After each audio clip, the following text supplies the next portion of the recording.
আজি আমি ক্লাস 10 অষ্টম অধ্যায় চ্যাপ্টাৰটো কি আছিলে ত্ৰিকোণমিতিৰ পৰিচয় ইন্ট্ৰোডাকশন টু ত্ৰিকোণমিতি এই চ্যাপ্টাৰটো কৰিম।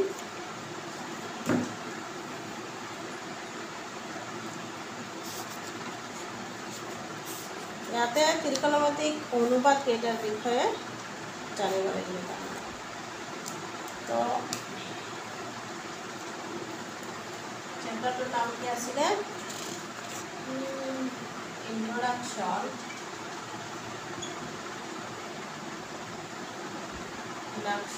to trigonometry।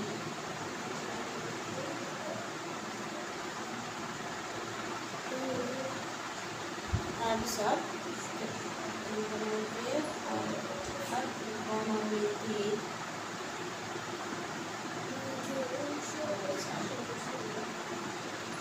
চ্যাপ্টাৰটোৰ বিষয়ে আজি কৰিম।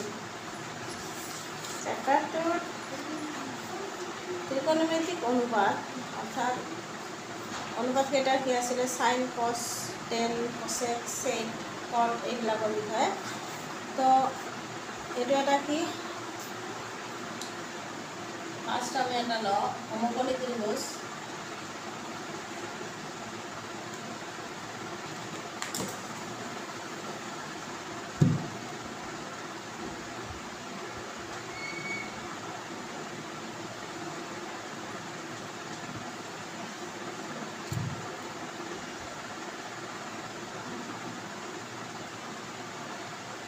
কিমান 90 ডিগ্ৰী।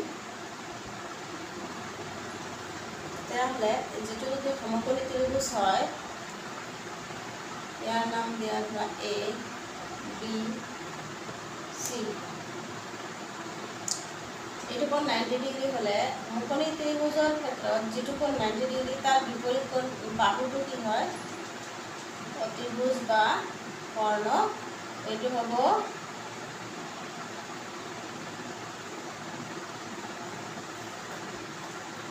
ভূমি আৰু এইটো হ'ব লম্ব। তেতিয়াহ'লে ইয়াতে এই ত্ৰিভুজটোত এংগেল চি এ বি এইটো এটা কি কোণ সূক্ষ্ম কোণ। সূক্ষ্ম কোণ কি আছিলে 90 ডিগ্ৰীতকৈ সৰু। এইটো 90 ডিগ্ৰী এইটো 90 ডিগ্ৰীতকৈ সৰু। এংগেল এ কোণটো কি আছিলে সূক্ষ্ম কোণ। এই কোণটো বিচিবৰ এতিয়া এ চি যদি অতিভুজ বা কৰ্ণ হয় এ বি হ'ল ভূমি আৰু এইটো বি চি হ'ল লম্ব আৰু এংগেল বি হ'ল 90 ডিগ্ৰী। তো আমি এ বি চি সমকোণী ত্ৰিভুজৰ এই এ কোণটোৰ ত্ৰিকোণমিতিক অনুপাত কেইটা দিলে ইয়াতে। এতিয়া ধৰা ফাৰ্ষ্ট কি আছিলে সাইন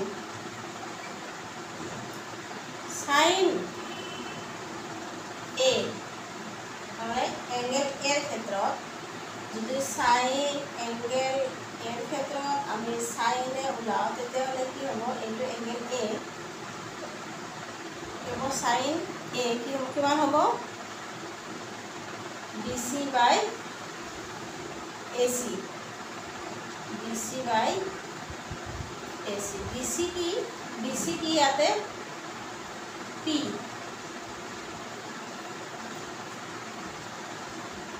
পাৰপেণ্ডিকুলাৰ বা লম্ব হাইপোটেনাছ এইচ আৰু এ বি হ'ল বেছ। ইয়াতে দি লওঁ এইচ এইটো হ'ব পি এইটো হ'ব বি এইটো হ'ব এইচ।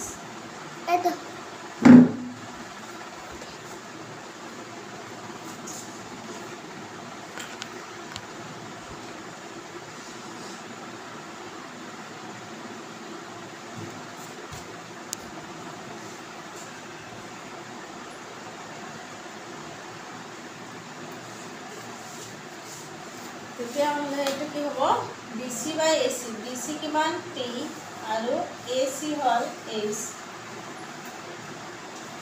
আকৌ এতিয়া সাইন গ'ল। সাইনৰ পিছত কছ এ কছে কি হ'ব AB by AC AB কিমান B এইটো হ'ব AC হ'ল H তাৰপিছত sin গ'ল cos tan এ কি হ'ব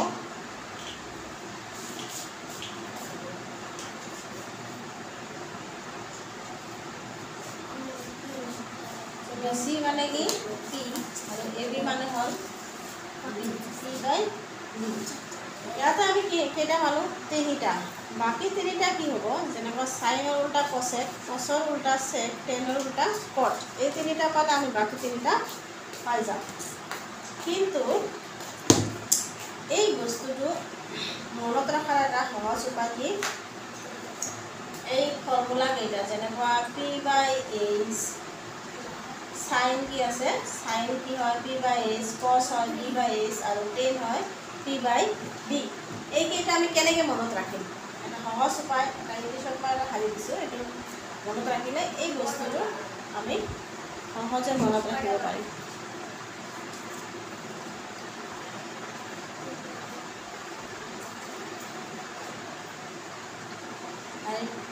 সেন্টেন্সটো হ'ল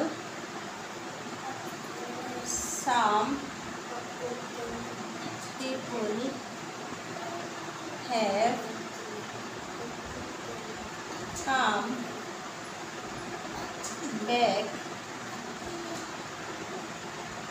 back home 10 people behind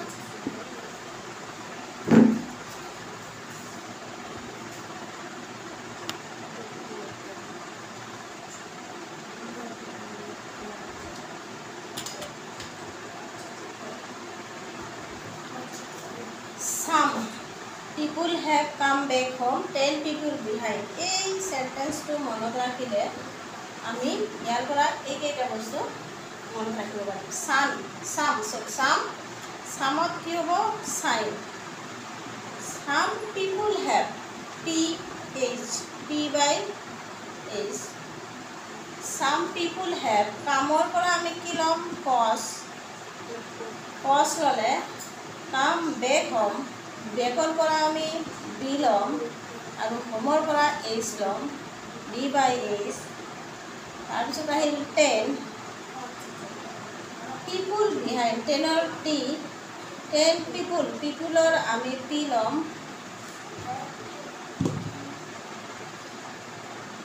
behind-ৰ B এতিয়া চাব P/H some সাইনৰ P/H cosৰ B/H tanৰ P/B তেতিয়াহ'লে এই তিনিটা আমি পালোঁ এতিয়া এই তিনিটাৰ উল্টা কি হ'ব সাইনৰ উল্টা কি আছিলে কছেক হ'ব তেতিয়াহ'লে কি H/P cosৰ উল্টা কি sec H/B tanৰ উল্টা cot কি হ'ব B/P তেতিয়াহ'লে এই তিনিটা মনত ৰাখিলে আমি এই তিনিটা পাই যাম তো এইকেইটাৰ আমি কি ত্ৰিকোণমিতিক অনুপাত কেইটা জানিব লাগিব এইটো চেপ্টাৰত আমাৰ এই বিষয়ে আছে এইটো মুখস্থ কৰিব লাগিব এইটো হ'ল AC অতিভুজ বা কৰ্ণ এইটো হ'ল লম্ব এইটো হ'ল ভূমি তো কৰ্ণক আমি কিহেৰে বুজাইছোঁ H লম্ব P আৰু বেছ ভূমিক আমি B-ৰে বুজাইছোঁ ইয়াতে লিখি ল'লে হ'ল এইটো হ'ব কৰ্ণ এইটো হ'ল ভূমি আৰু এইটো হ'ল লম্ব তো এইখিনিয়ে এই বস্তুটো আগত জানিব লাগিব যে সাইন হ'ল P/H মানে লম্ব বাই কৰ্ণ পাৰ্পেণ্ডিকুলাৰ বাই হাইপোটেনাছ cos B/H বেছ বাই হাইপোটেনাছ tan পাৰ্পেণ্ডিকুলাৰ বাই বেছ তাৰপিছত কছেক তাৰ উল্টা সাইনৰ উল্টা কছেক হয় কছৰ উল্টা সেক আৰু টেনৰ উল্টা হয় কট গতিকে আমি ফাৰ্ষ্ট তিনিটা জানিলে বাকী তিনিটা ওলাব পাৰিম।